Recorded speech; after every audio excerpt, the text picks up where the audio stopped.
Hello, welcome back. Today I want to talk about Statler's podcast. If anyone hasn't seen it, she started her own YouTube channel. Her goal is to do her own podcast. It's like her own tell-all where she can interview people who have had not the greatest edit and they have a chance to speak for themselves. I personally didn't have the greatest opinion of Corona. I found her kind of extra and annoying. But it was interesting hearing her side of the story because I originally had the stance that Ingy was being picked on and unnecessarily harassed at the tell-all. People weren't really hearing his side of the story. Was that a hand gesture right there? Sean is so stupid. She gets on my nerves.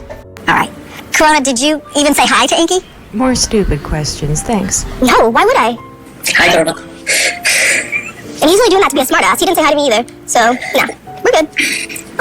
Yeah, so I thought Corona seemed unnecessarily aggro, and I couldn't understand why she was so angry. And then characters like Sean just doing the most to call him out in front of everyone, like, it just seemed unnecessary to me. I didn't know what Ingy did to deserve this. You're a scumbag. You're a scumbag. No, I'm not. You really are, though. I truly not her. Why the did you even show up if you're just gonna be here lying with that smug smile on your face? See, she was soft partnering because she was hiding this aspect of her personality. I'm not that. Let's move on. Let's move the on. Then say your words, because everyone is attacking you here. And he's laughing like the piece of that he is. 100%. Definitely not a good look for you, man. You're a piece of You're lucky you're not sitting here in person. So what we learned from this podcast is that the article that Ingy released where he stated that their relationship was essentially over before filming wasn't true. So their relationship was real, it wasn't fake or being reenacted. The person who published that article was his sister-in-law, and it seems like Corona was doxxed. And right now, you are collecting a team here to attack him. Because we didn't listen this to all him. on my own. No, we didn't listen to him. I mean, maybe he has something to say to us about whatever you are claiming. She did not like that. What the fuck? The bromance is real. Inky, you got some heat right off the bat over your breakup with Corona, so I want to give you a second to say your piece. Thank you. Like when we were in Iceland, everything was, just awesome. Like I was completely head over heels with Corona. And people, think that, I didn't love her and like that's just so unfair. It's basically like when I went to the States to visit her. Things changed. The completely other person just greeted me. Like I did not see the loving, fun, caring person that I fell in love with. The whole vibe was just off. I suggested couple therapy. She said that I was the only one that needed therapy or couple therapy. So after we had that conversation, I just left and I had to break up with Corona, and it was probably the most difficult thing that I had to do in my life. And like that, I'm out of here.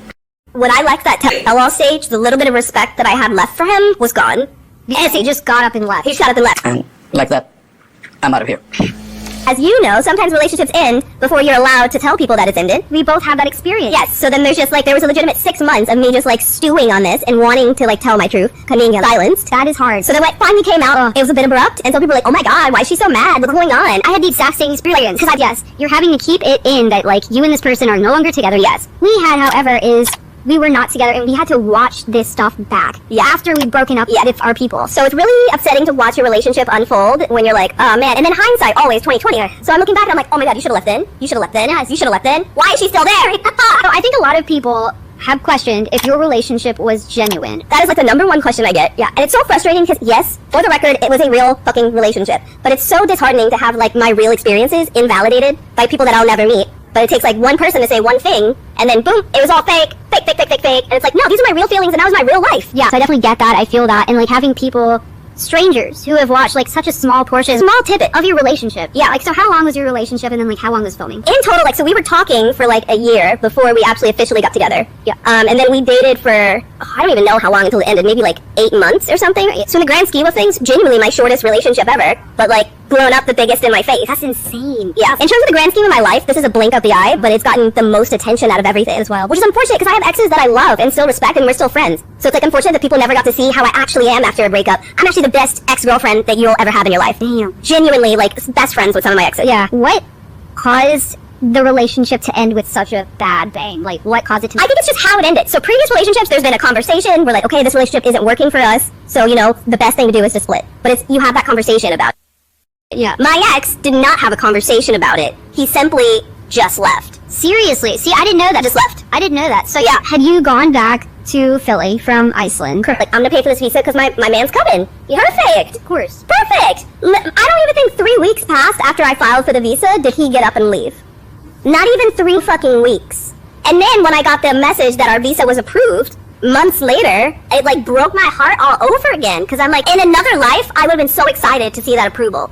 And like, oh yes, my baby gets to come, it's been approved. And then to just know, like, I don't even fucking talk to this dude anymore. It broke my heart. And he didn't even know it was approved. So I had to sit with that information and just like, broke my heart all over again. I never got any closure from the relationship. Like, he had come down to the States on a ticket I bought for him to come to the States because I was like, it's your birthday, I want you to come meet my family. So I bought him his flight from Iceland a year. Yes. And then, like, on the tell-all, he says, oh, when she got to the States, she was a completely different To person. the States to visit her. Things changed. Just by arriving at the airport, like this completely other person just greeted me. Like, why? I've wrapped my mind around that many times, and you know, nothing good has ever come from that. What he doesn't say is, I have PTSD when I'm driving. I don't like to drive. Yeah, I mean, God. I drove 3.5 hours to go pick him up from the airport in Baltimore. Yeah. And so when I got there, I even told him, I was like, I'm so sorry, I'm happy to see you, but I'm a bit on edge because I just drove for so long, and like I almost got in a wreck, so I'm a bit shook up, but I'm very happy to see you. And then we went to go see my brother, and I was able to calm down, and it got better. But for him to say, she was a completely different person, like, that's BS. Like, yes, I never drove in Iceland. I didn't have to drive. Yeah. He met my friends and family, and everything seemed fine, whatever. Okay, I didn't know that. He met your friends and family. He did in person. In person. Oh, okay. He met my friends and family, got to know everyone. Everyone was trying to get to know him, Yeah. whatever. And then he went back to Iceland for a little bit. 2 flights I bought him to the States. And then when he came, my friend was having a baby, my friend that was on the show. Yeah. So I was in hospital for 2 days because there was a really long labor and a lot was going on. So when I came home, I'm stressed, I'm tired. It didn't go exactly as planned, and I always take that really personally, even if it has nothing to do with me. So I needed some time to, like, process that. As someone who works in healthcare can confirm, that's 100% true. Can I have a little, like, time to decompress? Sure. The situation that just happened that you'll never understand. I can't tell you about it. You're not in a space. You don't know. Yeah. Didn't understand that at all. And then I could just tell his energy was down, down, down, down, down. The last date we went on, he took me to a steakhouse. I'm a vegetarian. Oh, no. No. And he's known that. He took me to a steakhouse. He got a rare prime rib that it was like this big. It looked bloody. I don't know if you know what a prime rib looks like. I think they always look a little crazy. Oh, God. As a vegetarian myself, I'm cringing. Oh my God. So it was like an hour of me watching him eat. I couldn't even eat my food because I was like, You're like raw. He's talking mashed potatoes. yes. And it was just, there was nothing for me to eat. I literally had 3 different kinds of potatoes for my meal because that's all I could have while he eats this humongous steak. Wow. That I swear quivered when he cut it. It was fucking disgusting. What do you guys think? Ignorance, or did he do that on purpose? And then as we're leaving the restaurant, there was these concrete stairs. And you know, I usually wear some tall heels. And if I'm going for a date, I'm wearing like my nice tall heels. And I'm like going down the stairs like a little unsteady because I had a couple drinks. And he didn't even reach out his hand to help me. He was at the bottom of the stairs watching. Like, damn, I hope she don't fall. And I'm like, dude, and I even told him, like, why didn't you help me down the stairs? And he's like, oh, this is my first time being in a relationship. Like, what do I know? You just didn't feel inclined to help me because you don't give a damn about me. That night, I slept on the couch because, yeah, I was a little annoyed. You took me to a steakhouse. You didn't help me down the stairs. You had never bought me any flowers. Like, after you bought him 2 flights. After I bought him 2 flights. Yeah, and by the second time, our K1, between the first flight and the second flight, I spent for the K1. So that was around $600, right? It was $675 for the visa, and then $300 for the lawyer fees on top of that. Ooh. X, if you're watching this, give me my money back. And then that morning, I was like, you know what? That things have been weird, but I can always circle back. I can get the energy back. Let me go get my man some breakfast. So I went to go get him some breakfast tacos that I know he likes. And so I had them like set up on the table when he woke up and came upstairs. He came upstairs with his suitcase, and then I was like, what's going on here? And he's like, I'm gonna go to hotel. Like, I guess it's just done between us, right? And a couple hours later, he sent me a text message. He's like, do you want to meet me at the bar for a drink so we can talk? And I was like, no, I don't want any alcohol involved. I'm at the park reading a book. You can come meet me at the park if you want to talk, because I'm already here. So I'm reading my book, he shows up, he sits down, and he's like, so I guess we're broken up? I was like, you might need therapy, like individual therapy, and then maybe we can think of couples therapy, but I'm in therapy myself, so I was like, you might need some individual therapy to figure out what your deal is. Right. He didn't like that. He didn't like to hear that, so he was just like, fine, I'm done. And then so he got up from the bench, walked away. I never saw him again. Are you serious? That was the last you, like... That was the last I heard or saw from him until the reunion episode. Literally never saw, talked, or heard from him again. But 2 days later, he did his interview doing that article, saying, we broke up, the show is blah, blah, blah, everything that he said. 2 days. So after he left me on that park bench, he did that interview. 2 days. So he was fresh in his emotions. Fresh. So that's where this fucking, like, crazy energy came from. That's where all these lies came from that he said in these articles. One day of getting on a flight, boarding a flight, going back to Iceland, Yeah. and then the next day, Article. Yep. it's insane. Yep. They didn't tell me that he did it. I had no heads up. They used pictures from my personal Instagram, even used my handle in it. They were talking about where I go to school, giving a bunch of personal information about me in the article. So I reached out to the publisher of that article, and I was like, hey, I did not give permission for you guys to use my pictures or... That's essentially doxing, isn't it? I did not approve this. And lo and behold, who responded to that message? His sister-in-law. Who's the publisher of the company. And she responded, and she's like, Corona, nothing bad was said about you. I think it all looks really good, so we're just gonna leave it. As in, this journalism came from his family. From his family. Okay, so they're not any bias at all. There's like no bias. No bias, of course not. It's just his sister-in-law. Heavy on the sarcasm. Okay, I didn't know like any of that. No one does. That's why like this article is crazy. And people have used this article alone as fact, and to be like, your relationship's fake, everything's fake. We know this to be true. No matter how much I say, this isn't true, no one believes me.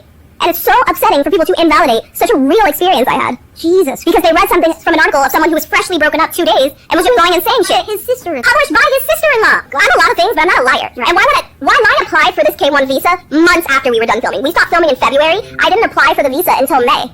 So it's like months after I applied. The relationship was not fake and it wasn't done. So we just so happened to break up before it aired. People are just assuming it was this fake thing and, oh, you and your ex just made everything up. Absolutely not. Right. That is one thing that I just like want to say. These relationships are not fake. They're not actors like that. They're just hiring that like, okay, you're an actor and you're gonna get with this actor and it's just all gonna be good. Like no acting. There's genuinely a connection. You genuinely fall in love. Yeah, and then people, even in the article, he said something about I had to use my improv skills for whatever. There were no improv skills. He was a deer in the headlights the entire time we were filming, and anytime I tried to have a real conversation with him, he'd be like, is this because of the cameras? Are you saying this because of the cameras? I was like, no, I'm talking to you. Can you forget about these for 1 second? I know it's a lot of lights and commotion, but I'm actually trying to talk to you. This is our relationship. This is our real life. We be real. At the end of the day, these people are gonna leave, and it's just gonna be me and you. So in his head, this is like he saw lights and camera and he was just like, okay, we're on a movie set, we're acting. Yeah, but in your head, it's like, but no one's feeding him lines. No one's doing. I think even at one point he was like rhyme, and it's like it's not that show. Wow. I think the entire time he was confused what show we were on. Right. So you're pulling up something from the article. Yeah.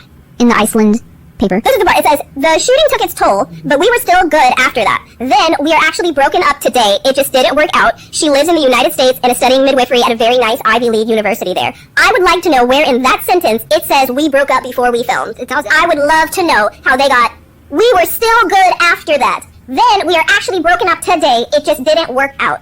How does that mean we broke up before we started filming? There's how? But I've also had this experience where people just make shit up. The last sentence he says in the article is, yes, I've started applying to Survivor. I'm going to take over American reality television market. Ooh. But I'm the one that forced everyone to be on the show, and like it was all her idea, but like I'm gonna take over the American reality TV market. You don't get to tell me that you don't believe in marriage because of your culture. That's a you thing. Everyone you know is married. And maybe, I'm not saying overall people in Iceland, that may be the overreaching theme in Iceland, that marriage isn't that important, and that's fine. But you don't get to tell me that when every person you've introduced me to is married. Make it make sense. And if you don't want to get married, that's fine. I told him straight up, if you do not want marriage, I'm not the one for you. Yeah. Let me go. Somebody out there does want to marry me, you were taking their place. So, like, did he want to be on the show? Like, how did you get into being on the show? So, initially he had never watched the show. It's not something that films in Iceland, so he had never heard of it.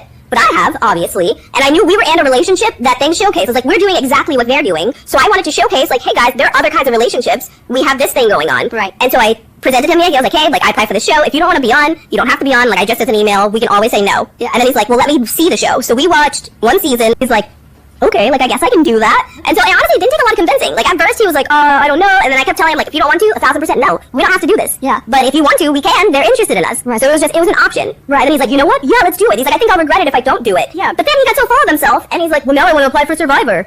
I was like, for what? You have the charisma of a mop bucket. A dirty one at that. Honestly. When I left that tell-all stage, the little bit of respect that I had left for him was gone. And so he just got up and left. He just got up and left, which is exactly what he did before. So it's like, that's just the pattern in his life. He never has to hold himself accountable for anything. He's the baby of the family, and it just, like, really plays out in his life. So I got nothing to clear up. Oh, what do you guys think of Corona's side of the story? It fills in some of the blanks that Ingi had left out.